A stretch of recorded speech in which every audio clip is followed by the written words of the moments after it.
대단히 보기에는 합리적이고 좋은 일들을 했는데 그것에 대해서 대단히 질타를 하십니다. 질타를 하시고 잘못됐다라고 이야기를 하시는데 이러한 부분을 조금 핵심적으로 좀 정리하면 뭘까라는 이렇게 생각을 하고 마음을 갖다 보니까 우리 인생 가운데 가신가 부신가 이런 어떤 생각을 해보게 되었습니다. 우리의 인생은 어떤 면에서 신앙이라는 건 선택이거든요. 어떠한 길을 선택할 건가, 무엇을 선택하고 결정할 것인가 라고 하는데 대부분의 사람들은 굿을 선택합니다. 보기에 좋은 것, 편안하고 좋은 것들 이런 것들을 선택하는데 어떤 부분에서 주님은 그게 아니야 라고 말씀하실 때가 있다는 거죠. 그럼 우리 인생 길에 내가 선택하는 이 길이 정말 가신가 부신가, 좀 하나님이 기뻐하실 일인가, 좀 좋고 편안한 일인가 이런 것들을 한번 점검해보고 돌아보는 시간 되시길 주의 이름으로 축복합니다. 선악과를 먹은 이후에 우리 인간은 선을 선택할 수 있는, 선을 알 수 있는 눈이 띄게 되었습니다. 그 자신도 모르는 사이에 이것이 선이다, 악이다, 좋은 거다, 나쁜 거다, 맞다, 틀리다 이런 결정을 끊임없이 합니다. 저도 이 말씀을 준비하면서 보니까 여러 가지 부끄러운 부분들이 많더라고요. 선악과를 먹은 그 증명으로 계속 좋은 거, 나쁜 거, 선한 거, 악한 거 이런 것들을 저도 모르는 사이에 계속 그 평가하고 판단하고 결정하면서 살더라고요. 맛있는 거, 맛없는 거, 유익한 거, 유익하지 않는 거 끊임없이 그런 질문을 하면서 사는데 인생에 고통이 찾아오고 어려움이 찾아오고 심지어 망하는 길은 좋은 거 선택했기 때문에 그래요. 나쁜 거 선택해서 망하는 경우는 거진 미련한 인생 말고는 없습니다. 대부분의 사람들이 다 좋은 거라고 생각하고 좋은 길로 가다가 망합니다. 인생은 좋은 길을 택했기 때문에 어떤 부분에서 망하는 거예요. 신앙적으로 보면 좋은 거 택했기 때문에 망했다 라는 그런 마음들을 많이 갖게 됩니다. 오늘 이 장로와 이 바리새인과 이 서기관과 이런 사람들의 그 삶의 모습을 보면 제가 이해가 안 되는 부분이 많이 있어요. 왜 이해가 안 되냐면 좋아 보이기 때문에, 너무너무나 좋아 보이기 때문에 이분들의 선택이 너무 좋아 보이기 때문에 이해가 안 되는 거예요. 앞에 보면은 외형적이라 표현했는데요. 외형적인 이 선택이 손 씻고 그릇 씻고 이런 거 너무너무나 좋은 거예요. 음식 먹기 전에 손 씻는 거 우리 늘 이야기하죠. 음식 먹기 전에 손 씻어. 어디? 병들라고. 손 씻었는데 뭐라고 그러시는 거예요. 손 씻었는데. 그리고 다음 테마로 넘어가면 그 부모님을 공경할 걸 하나님께 드렸으면 됐다라고 표현했는데 부모님 공경하는 것보다 하나님을 더 섬겼는데 그게 잘못됐다는 거예요. 부모님보다 하나님 섬겼, 이거 신앙적으로 얼마나 귀한 선택이에요. 얼마나 좋은 선택이에요.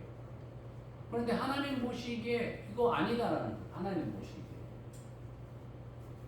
내면적으로도 보면 내면적인 악이 이렇게 흘러나오게 되는데 악이 흘러나온 거는 인간 속에 있는 것은 다 악하다는 거예요. 인간이 가지고 있는 것들은 악하다 라는 어떤 이런 내면으로 이야기하면서 좀 정리를 하면서 제 마음속으로 그냥 정리를 하고 주님 주신 마음이 가신가 부신가 라는 걸로 좀 정리를 해봤으면 좋겠다 이런 마음을 갖게 되는 마음인데요. 첫 번째는 이웃을 향해서 좋은 거예요. 그러니까 이웃을 향해서 이 사람들은 나름대로 좋은 선택을 했어요.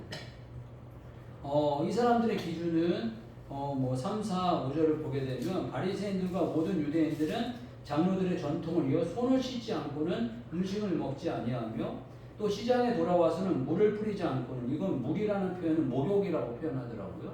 목욕을 하지 않고는 먹지 아니하며 그 외에도 여러 가지를 지켜오는 것이 잔과 주발과 노그릇을 씻으니라. 여기까지만 봐가지고는 아무 문제가 없습니다. 어떤 부분에서 더 좋은 거죠. 이 모든 부분에서 다 좋은 선택인데 하나님 보시기에는 이러한 것이 좋지 않았다는 거예요. 너무 거룩하고 경건한데 그걸 다른 사람에 대한 어떤 판단과 어떤 비판의 도구가 되어져가는 이 모든 것들이 좋지 않다는 거죠. 그리고 어떠한 부분에서 인간이 선택한 어떤 선이라는 것이 나중 가가지고는 좋지 않을 수 있다라는 거예요. 그리고 이런 도구들이, 이 말씀들이 하나님께서 명령하신, 말씀하신 부분도 있지만 그것을 어떻게 적용하고 어떻게 드러내는 건가에 따라서 다른 부분들이 있다라는 거죠. 우리 인생을 살아가다 보면 사람이 선택하고 사람이 선이라고 알았는데 나중에 애매모호하게 흘러가는 그런 일들이 많이 있습니다. 되게 보면 여기에서 이 당시에 이제 그 모습으로 보게 되면 사람들이 더 하나님께 예배를 잘 드리기 위해서 그 양과 소를 집에서부터 이렇게 막 끌고 와야 되는데 오랜 시간 이렇게 양과 소를 가지고 오다 보니까 소가 다치고 양이 다치고 이런 일들이 있어요. 그리고 데려오는 것도 너무 어렵고. 그러니까 그 앞에서 제사장과 이런 사람들이 그 소와 양을 직접 팔았어요. 돈 주고 팔다 보니까 그냥 팔지 않고 성전에 있는 동전으로 바꿔서 이렇게 팔도록 이렇게 하기도 하고 이런 것들이 처음에 출발될 때는 좋은 의미가 어떤 출발이 되어져. 그런데 거기에 이권이 개입되어지고 이득이 개입되어지고 이러면서 점점 변질되어져 가는 거예요. 어떤 면에서 시작은 좋은 것처럼 보였지만 나중에 사람의 어떤 이득과 사람의 어떤 비판이 들어가다 보니까 점점 흘러가고 악하게 흘러가는 모습이 되어져 버린 모습이 아닌가라는 것을 말씀해 주고 계시고, 그러니까 이 어떤 손 씻음에 대한 이 문제는 그 손 씻는 것 그 자체만으로서는 문제가 안 되는데, 어떤 면에서 정결하게 되는 문제는 안 되는데 그 도구와 그 의미와 방향을 잘못 사용했다는 거예요. 점점 어떤 부분에서 이 당시에 소와 양을 그 제단 근처에서 파는 거는 좋은 의미고 유익한 의미였지만 그게 나중에 시간이 지나면서 변질되어지고 잘못되어진 가는 모습이 있다는 거예요. 그러니까 인간의 어떤 결정과 선택은 늘 잘못될 수 있다. 잘못 흘러갈 수 있다. 라는 걸 우리들에게 보여주는 모습이 있다라는 것을 우리들에게 말씀하시는 게 아닌가 싶습니다. 그리고 제 개인적으로는 좀 이게 조심스러운 부분도 있지만 제가 어린 시절에는 고용주는 나쁜 놈, 노동자는 좋은 사람, 이게 팽배해 있었어요.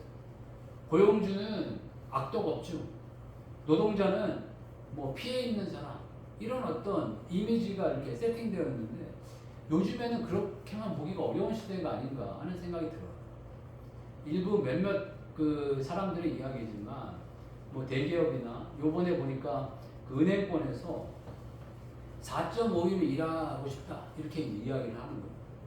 5일째 근무보다 한마디로 4일이나 한 4.5일 뭐 이렇게 일하고 싶다라는 걸 이야기하면서 아침에 저녁에 아이들과 저녁 식사를 막 이런 얘기를 했는데 아침에 아침 식사를 이 얘기를 하는 거예요. 그러니까 아침 출근을 좀 늦춰달라는 거죠. 탄력적으로. 이런 이야기를 하는 거예요. 그런데 이분들의 받는 평균 연봉이 1억 2천이랍니다. 1억 2천, 3천. 그러니까 그 댓글에 보니까 난리가 났어요. 그러려면 집에서 쉬어라. 뭐 연봉에 비해 일하는 양이 너무 적다. 너 말고 일할 사람들 지금 줄 서 있다. 막 이렇게 해가지고 막 이야기를 하는데 그 노동자들의 이 자세와 이 마인드 자체가 지금 요즘에 점점 문제가 있는 것이 아니냐 이런 어떤 이야기를 많이 하고, 과거의 노동자들이 저희가 열심히 했던 거는 사실입니다. 그런데 또 요즘에 외국인 노동자들을 열어달라고 그랬더니 뭐 한 16,000명이 필요한데 그 국가 공식적으로 연분이 뭐 한 300여 명밖에는 안 열었나 봐요. 뭐 5%, 10%도 안 되게 노동자들이 왔는데 거기 또 이제 밑에 댓글들을 제가 또 이렇게 몇 찾아보니까 이 사람들의 임금을 한국인들하고 똑같이 주는데 성실성에 대한 문제를 계속 제기하죠. 이 열대지방에 있는 분들이 오다 보니까 이분들 낮에랑 이런 거를 막 이렇게 열심히 하고 막 이런 게 아니고 느릿느릿하게 일을 하고 또 밤에 그 야간 근무하면은 뭐 숙소에서 자다가 늦게 나와가지고 대충 일해놓고 그걸 야간 근무 했다고 이렇게 해놓고 이게 말도 안 되는 일들의 이제 몇몇 소수의 분들의 이야기겠지만 그런 분들에 대한 이야기이며 그러다 보니까 요즘 시대에 고용주가 악덕업주고 노동자가 약자다고 보기가 어려운 시대에 살고 있어요. 제가 아는 그 장로님도 사업을 오랜 기간 이렇게 하셨는데 이거 자신에게 못 물려주겠다는 거예요. 왜 못 물려주겠냐고 이야기하시는 거 보면 이 노동자들이 옛날 같지 않다는 거예요. 자기 어떤 회사 같은 자기 어떤 그 평생 직장이라는 마인드로 헌신을 해줘야 되는데 옆에서 조금만 더 한 50만 원 더 줄게 그럼 확 가버리고 또 정말 이렇게 좀 잘 일꾼으로 키웠다고 하는데 뭐 다음날 없어져 버리고 이런 어떤 형태들을 보이니까 너무너무 힘들고 어렵다라는 이야기를 하는 거예요. 그러니까 한국인 구하기도 어렵지만 한국인들이 꼭 필요하잖아요. 보면 외국인 노동자들이 많기 때문에 관리한다라든가 이런 사람들이 필요한데 그 한국인들을 믿기가 너무 어려워서 이거 자식에게 주기가 어렵다. 이런 시대 가운데 살고 있다라는 거예요. 약간 뭐 그건 처음부터 잘못될 수도 있지만 인간의 잘못된 선택으로 보게 되면 저희들 일제치하에 신사참배 대부분의 교회들이 다 괜찮다고 그랬습니다. 천황에게 절하는 거는 우상숭배가 아니고 일제 일왕에게 살아있는 사람한테 예를 표하는 거다 라고 이 95%의 교회들이 다 합의했습니다. 참 창피하게도 저희 교단의 그 교단과 노예 측에서 이거 다 공식적인 서명을 냈어요. 이거는 천황에게 절하는 거는 신에게 하는 게 아니고 일왕에게 예를 표하는 거다. 그러니까 절하는 거 상관없다. 이렇게 이야기를 했어요. 그런데 몇몇 목사님들 한 5% 정도 되는 목사님들이 안 된다라고 이야기했죠. 그 대표적으로 주기철 목사님 그거 반대하시다가 순교하시지 않았습니까?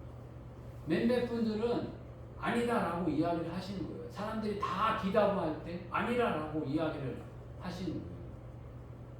그러니까 이 마음에 이게 남들 보기엔 다 선이죠. 다 합당하고 합리적이고 이성적이고 세련돼 보이고 좋아 보이는 그 길이 아닐 수도 있다라는 것을 분명하게 이야기하시는 거예요. 요 근래 우리들에게 다가오는 문제는 동성애 문제인 것 같아요. 아마 외국 그 선진국들도 점점점 다 동성애를 인간의 존중에 의한 측면에서 인간 존중, 인간을 귀히 여기는 측면에서 다 맞다고 그럴 거예요. 다 괜찮다고 이야기를 하고 그 받아들이고 수용하는 그런 분위기가 점점점 되어져 가고 있고 교회도 이제 그런 상황에 놓여 있고 아마 이번 주 동영상으로 못 올릴 겁니다. 이 내용 제가 동영상 올리면 이거 클릭 몇 번 안 하고 이 클립도 경고 와요. 저한테 경고 와가지고 그 다친 경우가 있어요. 저도 이 동성애 문제 그 얘기해가지고 유튜브로 올려서 몇 번 그 클립도 안 되는데 그 경고 문자 와가지고 다쳐버려요. 그러니까 요즘 시대가 이렇습니다. 그럼에도 불구하고 안 된다 라는 이런 태도와 이런 말을 분명히 하고 분명한 이 태도를 갖는 것이 필요하다는 거죠. 우리 교단의 그 공식적인 입장은 동성애를 분명히 반대하고 제가 뭐 어떻게 하다 보니까 정치부 그 회원인데요. 정치부 회원을 할 때 목사님들 면담하는데 그 젊은 부목사님들 면담할 때 매번 반복하는 게 있습니다. 동성애에 대해서 어떻게 생각합니까? 라는 질문을 반드시 요즘에 합니다. 어떤 태도를 취하고 있는가.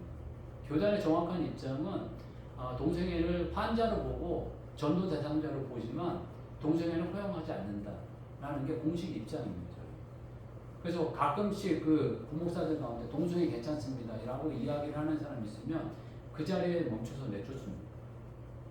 이게 공식적인 저희 교단의 입장인 상황이고 요즘 여기까지만 전도 대상자까지만 수용한다. 말씀적으로 보면 돌로 쳐서 죽여야 될 사람들입니다. 그런데 그렇게까지는 안 하고 정말 예수님의 마음으로 전도 대상자까지만 본다라는 것이 우리 입장이고, 만약에 이걸 수용하면 10년, 20년 혹은 100년, 200년 지나가면 어마어마한 일이 일어날 수 있습니다. 정말 어마어마한 일. 정말 말 같지도 않은 선택을 했다라고 역사가 우리를 비판할 수도 있는 일이라는 거죠. 일제에 신사참배를 했던 그런 어떤 교회들이 교회였냐라고 비판을 역사가 흐른 다음에 받듯이, 우리도 이 동성애의 문제가 나중에 가면 그런 문제로 우리들에게 다가올 수도 있는 문제다라는 거죠. 그러니까 사람들 보기에 좋은 길, 아름다운 길, 선한 길, 괜찮은 길을 선택하는 것이 어떤 면에서 미련하고 어리석은 길이라는 거예요. 이 어떤 면에서 장로들이 선택한 이 길이 어떤 부분에서 다 좋아 보이고 합당한 것 같고 틀린 얘기가 아니에요. 다 보면 다 맞는 얘기예요. 다 맞는 얘기인데 하나님 보시기에, 예수님 보시기에 그건 아니다라는 거예요. 우리 모든 일들 가운데 어떤 부분에서 정말 이것이 편안하고 좋고 합리적이고 괜찮아 보이지만 정말 이것이 주님 보시기에 좋은 것인가? 라는 질문을 한 번 더 해보는 그런 종들이 되길 바라겠고요. 두 번째로 나오는 이 테마는 부모 공경한다고 했다가 그 하나님을 더 공경하기 때문에 부모 공경은 안 했다라는 이야기를 합니다.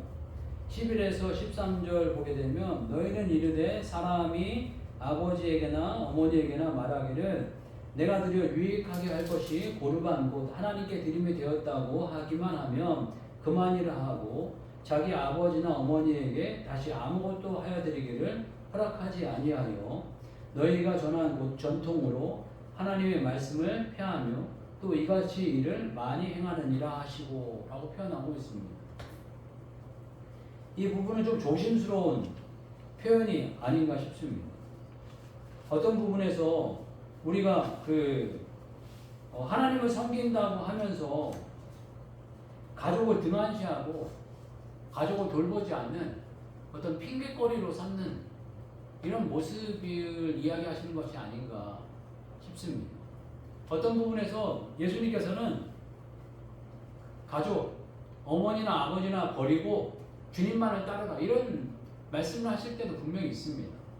마가복음 10장 29절 30절 보게 되면 예수께서 이르시되 내가 진실로 너희에게 이르노니 나와 복음을 위하여 집이나 형제나 자매나 어머니나 아버지나 자식이나 전토를 벌인 자는 현세에 있어 집과 형제와 자매와 어머니와 자식과 전토를 100배나 받되 박해를 겸하여 받고 내세 영생을 받지 못한 자가 없느니라. 아멘. 그러니까 이 가치를 예수님께 더 두라라는 표현은 맞는 표현이기도 합니다. 그런데 이런 어떤 표현으로 가족의 어떤 의무나 그 자식된 도리를 똑바로 못하는 것에 대한 어떤 질타와 평가가 아닌가 하는 생각을 갖게 됩니다. 부끄러운 이야기인데요. 저희 가정에 그 삼촌들이 4분이 계시고 같이 이렇게 살아왔던 분은 한 5분이 계십니다. 남자들만 5이 바글바글하게 살았어요. 그러니까 저희 집에서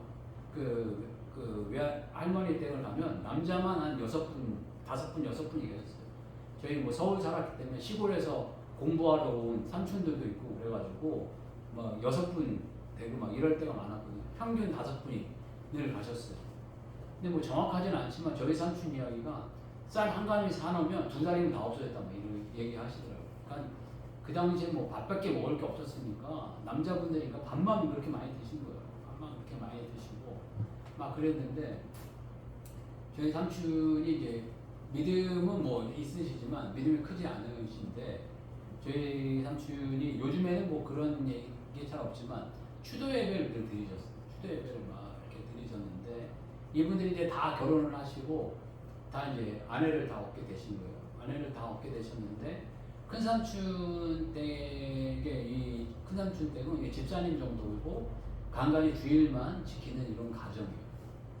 그런데 하루는 뭐 이렇게 그러려니까 그랬겠죠. 다 이렇게 음식 준비를 하고 추도 예배를 이게 다 드리려고 이렇게 했는데 거기에 뭐 누구라고 정확하게 표현은 안 하겠지만 외숙모 한 분이 추대 예배 드리려고 하는데 수요 예배 드리겠다고 가버리신 거예요. 그러니까 저희 삼촌이 큰 불타구가 나신 거죠. 그래서 이따구로 할 거면 모이지 마 이렇게 내버리셔서 못 모이시게 된 케이스가 벌어진 거예요. 근데 그 모습을 보면서 그 외숙모가 평상시에 이게 평상시에가 문제잖아요. 평상시에 너무 믿음이 좋은 분이었다면 그냥 이렇게 넘어갈 수가 있는 이야기일 수도 있는데 이건 한마디로 이게 피하는 도구가 돼버렸다 이런 어떤 생각을 지울 수가 없는 거예요. 그걸 또 그 삼촌도 아신 거죠. 사실 이거는 믿음에 좋은 문제가 아니고 피하는 도구가 됐다는 것 때문에 화가 이제 많이 나셔서 그렇게 돼서 약간 조금 못 모이게 된 계기 가운데 하나가 돼버린 사건이 일어나게 됐는데요. 저 자신도 이런 걸 많이 생각하고 돌아보게 됩니다. 정말 어떤 면에서 주님을 섬긴다고 하면서 가족을 등한시하고 못 돌보는 건 아닌가. 요즘 시대에 과거에는 어떻게 해서든지 대충 이렇게 넘어가주는 이런 거가 있었던 것 같아요. 그런데 요즘 시대는 보니까 더 예민하고 분명한 시대가 되었습니다. 창피하지만 목사님들 자녀들 가운데서도 이 믿음을 잘 지키고 성장해가는 그런 분들도 많이 있지만 그렇지 않은 친구들을 보게 되면서 참 마음이 안타까운 경우들도 많이 있습니다. 뭐 장로님들도 마찬가지고 권사님들도 마찬가지고 집사님들도 마찬가지고 어떤 부분에서 저희들이 믿음 생활 정말 잘해야 되죠. 잘해야 되지만 정말 이 또한 가족을 잘 돌보고 이러한 일들을 또한 등한히 아니하면서 저희들 삶 가운데 정말 굿 선택하는 거 좋죠. 그렇지만 굿을 넘어서 가신가, 좀 하나님적인가, 하나님 기뻐하실 것인가 라는 것들을 다시 한번 물어봤으면 좋겠고요. 세 번째 테마에서는 내 속에 나오는 걸 조심하라 라는 말씀을 하고 계시는데 어떤 부분에서 사람 속에 나오는 건 다 악이라는 거예요. 사람 속에서 나오는 것이 사람을 더럽게 하는데 그 21절에서 쭉 말씀하실 때 보게 되면 21절 그 속에서 곧 사람의 마음에서 나오는 것은 악한 생각, 곧 음란과 도둑질과 살인과 가늠과 탐욕과 악독과 속임과 음탕과 질투와 비방과 교만과 우매함이니 이 모든 악한 것이 다 속에서 나와서 사람을 더럽게 하느니라. 우리에게 나오는 것이 악이다, 더럽다 라는 것을 잊지 말라라는 말씀이 아닌가 싶습니다. 그러니까 우리가 선악과를 먹은 우리는 늘 선이 우리에게 있는 줄 알고 판단할 때가 많습니다. 내가 생각하는 게 선이야. 내가 맞아. 틀림없어. 이런 어떤 주장들을 분명히 하잖아요. 그러다 보니까 꼭 싸움이 일어나는데 내가 잘못될 수 있어. 내가 틀릴 수 있지. 내가 잘못 볼 수 있어. 라는 어떤 마음들이 우리 안에 늘 있어야 되지 않겠나 하는 생각들을 다져보게 됩니다. 어떤 목사님이 그런 이야기 하시더라고요. 자기가 기도를 하시다가 기도가 막히면 두 가지를 하시면 돼요. 하나님 잘못했습니다. 베개 잘못했습니다. 잘못했습니다. 그냥 무의미하게 잘못했습니다. 잘못했습니다. 그리고 기도 제목 생각 안 하면 성령 충만 주세요. 하나님께서 성령을 구하라 말씀하셨잖아요. 그러니까 성령 충만 주세요. 이 두 가지만 열심히 하신다라는 말씀 들었는데 참 은혜가 되더라고요. 우리가 뭔가 기도가 막히면 하나님 잘못했습니다.